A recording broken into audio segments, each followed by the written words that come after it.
رمضان المبارک وہ مہینہ ہے جس کی آمد سے دل کی دھڑکیں بدل جاتی ہیں، روح کو سکون ملتا ہے اور زندگی کے ہر لمحے میں ایک نئی روشنی نظر آنے لگتی ہے۔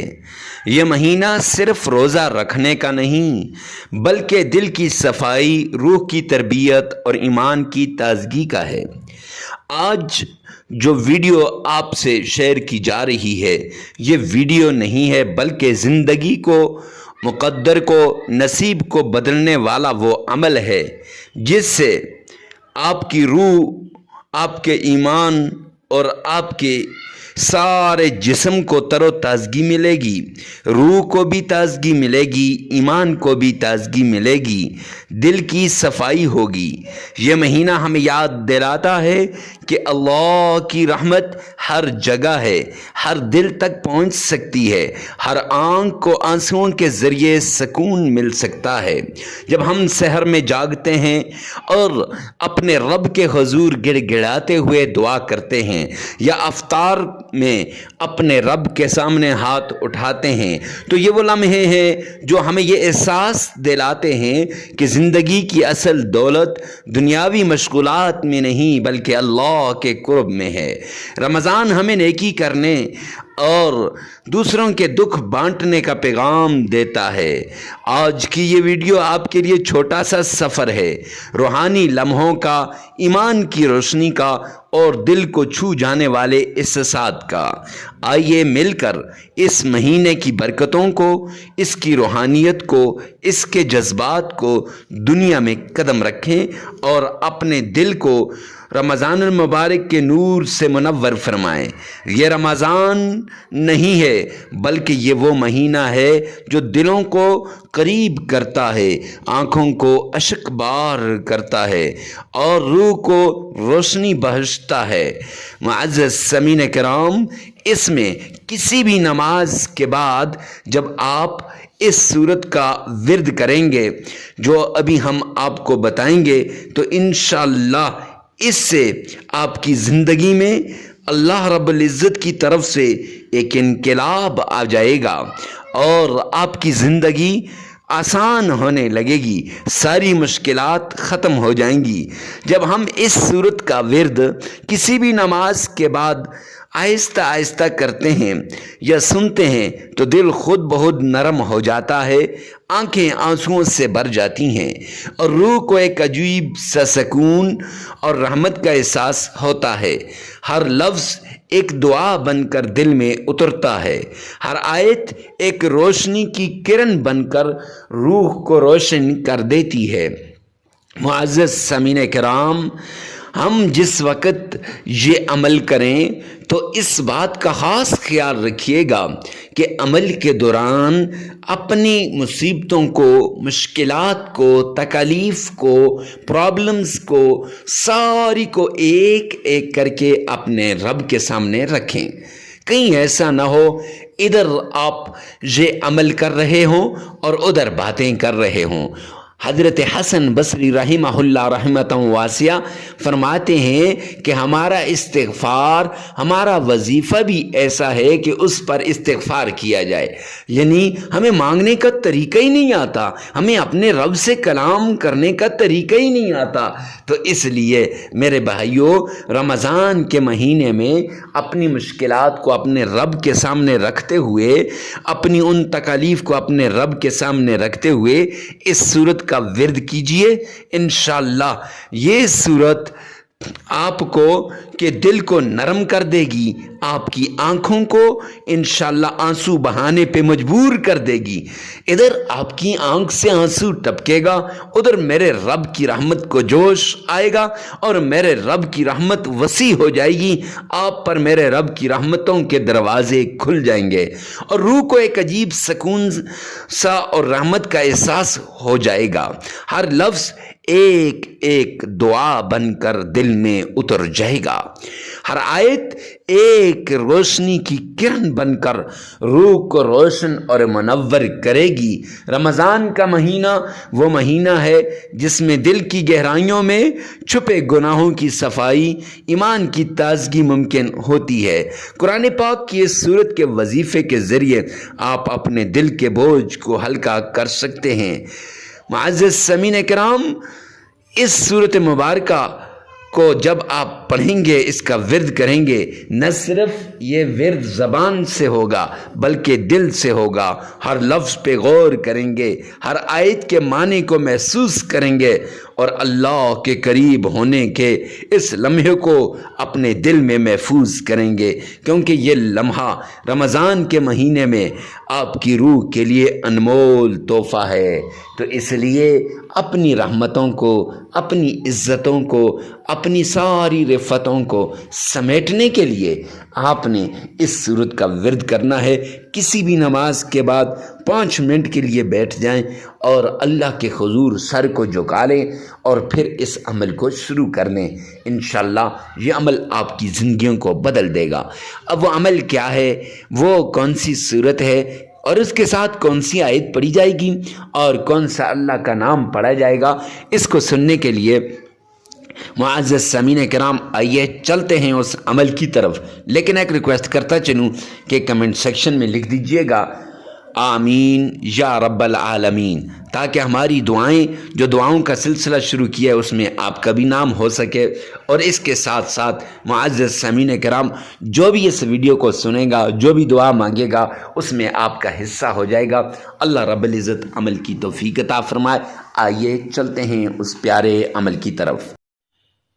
کسی ایک لفظ کو، کسی ایک سورت کو، کسی ایک آیت کو آپ پوری توجہ کے ساتھ، پورے انہماک کے ساتھ آپ سنیں اور اس کا عمل کریں۔ رب کائنات کی قسم، اللہ سبحانہ و تعالیٰ آپ کی اس مشکل کو دور کر دے گا جس مشکل کے لیے آپ اس عمل کو کر رہے ہیں۔ کوئی بھی سورت ہو، یہ تو سورہ کوثر ہے۔ اس کے بارے میں تو حبیب کبریا نے فرمایا کہ کوثر جنت کے اندر ایک نہر ہے۔ جامعہ ترمذی کی روایت ہے۔ جو بھی بات کرتا ہوں، بات ایتھینٹک قرآن اور حدیث سے ثابت ہوگی، احادیث سے ثابت ہوگی، بزرگان دین سے ثابت ہوگی، کہیں نہ کہیں سے وہ بات لازمی ثابت ہوگی، نہیں تو وہ بات ہم نہیں کرتے۔ تو کوثر جنت کی نہروں میں سے ایک نہر ہے، اور جنت کی نہر سے فائدہ کن کو ملتا ہے؟ جو مومن نیک لوگ ہوتے ہیں۔ تو پتہ چلا کہ اس صورت سے بھی فائدہ انہی لوگوں کو ملے گا جو اس صورت کو بعین ہی اسی طریقے سے اس کا ورد کریں گے جو ہم آپ کو بتا رہے ہیں۔ آگے چل کر اس صورت میں، اس ویڈیو میں ہم آپ کو بتائیں گے۔ معزز سامعین کرام، کسی بھی نماز کے بعد، فجر کی نماز پڑھ رہے ہیں، ظہر کی پڑھ رہے ہیں، عصر کی پڑھ رہے ہیں، مغرب کی یا عشاء کی، کسی بھی نماز کے بعد آپ، چھوٹا سا یہ عمل ہے، 5 منٹ کا یہ عمل ہے، آپ نے سورۃ الکوثر کو پڑھنا ہے۔ انشاءاللہ اس طریقے سے پڑھیں جیسے ہم آپ کو بھی بتائیں گے، تو تقدیر اور نصیب بدل جائے گا۔ جو لوگ کہتے ہیں نا جی تقدیر بند ہو چکی ہے، نصیب میں کچھ نہیں ہے، کیا کریں مفتی صاحب، مقدر میں کچھ نہیں ہے، مقدر نہیں بدل رہا، نصیب نہیں بدل رہا، تو مقدر اور نصیب بدل جائے گا، حالات بدل جائیں گے۔ میں یوں کہوں تو غلط نہ ہوگا کہ نصیب کے بند تالوں کو کھولنے کی یہ ایک چابی ہے، تقدیر کے بند تالوں کو کھلوانے کی یہ ایک چابی ہے، اور اللہ کے غیبی خزانوں، اللہ کی رحمت کے دروازوں کو کھلوانے کی یہ خاص چابی ہے۔ معزز سامعین کرام، آپ نے اس سورت کا ورد کرنا ہے۔ جب آپ اس سورت کا ورد کریں گے نا، پہاڑ جتنا قرض بھی آپ پر کیوں نہ ہو، انشاءاللہ اس سورت کے عمل کے بعد وہ قرض ختم ہو کے رہ جائے گا، پرانی سی پرانی بیماری کیوں نہ ہو، کیونکہ اس سورت کے اندر وہ کمالات، وہ معجزات، وہ کرشمات ہیں کہ پرانی سی پرانی بیماری کیوں نہ ہو وہ بھی ختم ہو کے رہ جائے گی۔ لہٰذا قرض ختم ہو جائے گا، بیماریاں ختم ہو جائیں گی، جادو، جنات، تعویذات، نظر بد، بندش وغیرہ کا بھی خاتمہ ہو جائے گا۔ اس کے لیے اس صورت کے ساتھ اللہ کریم کا پیارا نام، اس کا ورد کرنا ہے، وہ بھی ہم آگے چل کر بتا دیں گے۔ تو معزز سامعین کرام، آپ نے سب سے پہلے اللہ کے حضور گڑ گڑانا ہے اور آمنہ کے لال عبداللہ کے در یتیم جناب نبی کریم صلی اللہ علیہ وآلہ وسلم کی شان میں عقیدت کے ساتھ درود پاک پڑھنا ہے۔ آپ درود پاک کو عقیدت کے ساتھ پڑھیں گے، انشاءاللہ آپ کی مشکل دور ہو جائے گی، آپ کی تکلیف ختم ہو جائے گی۔ اب کون سا درود پاک پڑھنا ہے اور کتنی بار پڑھنا ہے اور کیسے پڑھنا ہے؟ درود پاک درود ابراہیمی پڑھنا ہے، اور کتنی بار پڑھنا ہے؟ 3 بار پڑھنا ہے۔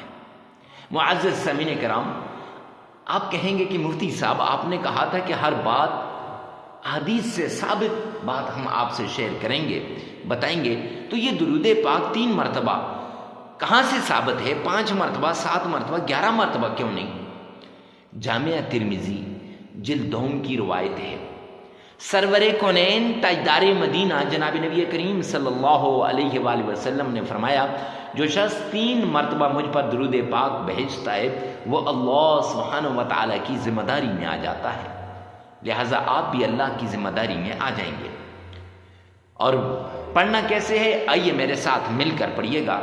اللہم صلی علی محمد وعلی آل محمد کما صلیت علی ابراہیم وعلی آل ابراہیم انک حمید مجید اللہم بارک علی محمد وعلی آل محمد کما بارکت علی ابراہیم وعلی آل ابراہیم انک حمید مجید۔ 3 مرتبہ یہ درود پاک پڑھ لینا ہے۔ اس کے بعد اللہ کریم کا پیارا نام یا رحمان یا عزیز، یہ 2 نام ہیں، ان کو آپ نے 1001 بار پڑھنا ہے۔ پہلے 3 مرتبہ آپ نے درود پاک پڑھنا ہے۔ اگر آپ کا تلفظ ٹھیک نہیں ہے، اسی ویڈیو میں سے 3 مرتبہ پیچھے کر کے سن لیں انشاءاللہ، اور 1 مرتبہ ساتھ اپنی زبان سے بھی ادا کر لیں۔ پھر 1001 مرتبہ یا رحمان یا عزیز، اللہ کے 2 پیارے نام، ان کا ورد کرنا ہے۔ پھر اس کے بعد آپ نے قرآن پاک کی یہ سورت اِنَّا أَعْطَيْنَاكَ الْكَوْثَرَ فَصَلِّ لِرَبِّكَ وَانْحَرْ إِنَّ شَانِئَكَ هُوَ الْأَبْتَرُ، یہ سورت آپ نے پڑھنی ہے۔ معزز سامعین کرام، صرف 41 ٹائمز 41 مرتبہ آپ نے یہ سورت پڑھنی ہے۔ پھر اس کے بعد آپ نے 3 مرتبہ درود پاک پڑھنا ہے، عمل مکمل ہو جائے گا۔ اس عمل کو آپ 3 دن بھی کر سکتے ہیں، 5 دن بھی کر سکتے ہیں، اور 7 دن بھی کر سکتے ہیں۔ اپنی ضرورت کے مطابق عمل کو کیجیے گا، اور دوسروں کے لیے آپ نے اس عمل کو آگے لازمی شیئر کرنا ہے، تاکہ دوسروں کی مصیبت دور ہو جائے، تکلیف ختم ہو جائے، آپ کی ایک شیئر سے کسی کی زندگی بن جائے گی، حالات بدل جائیں گے، نصیب اور تقدیر بدل جائے گی۔ اللہ سبحانہ و تعالی میرا اور آپ کا حامی و ناصر ہو۔ والسلام۔